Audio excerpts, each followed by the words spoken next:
Welcome to star four TV news.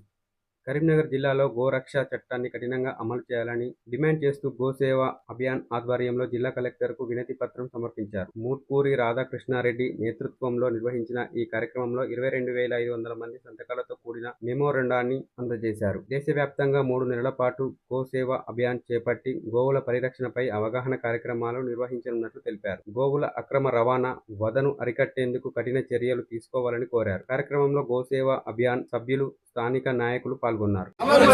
జై శ్రీరామ్, జై Sriram, go మాతా key జై, గో మాతా కీ జై, గో మాతా కీ జై. గోరక్ష అభియాన్, గోసేవ అభియాన్ పేరు మీద ఈ రోజు సంతకాల సేకరణ చేయడం జరిగింది. 22,500 సంతకాల సేకరణ జరిగింది. ఈ రోజు కలెక్టర్ గారికి మెమోరాండం రూపకంగా ఇవ్వడం జరిగింది.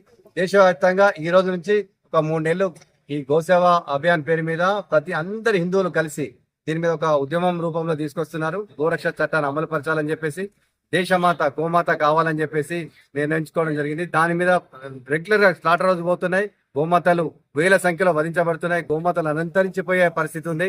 జెర్సీ ఆవుల మీద చేస్తున్నారు. జెర్సీ పాలు తాగితే క్యాన్సర్ వస్తుంది.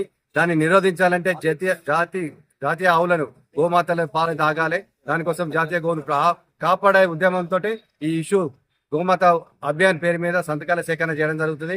గోరక్ష చట్టాన్ని అమలు పరచాలని చెప్పేసి ఈ గోసేవ అభియాన్ పేరు మీద ఈ రోజు కలెక్టర్ గారికి మెమోరాండం ఇవ్వడం జరిగింది. మూట్కూరు రాధాకృష్ణారెడ్డి. జై శ్రీరామ్.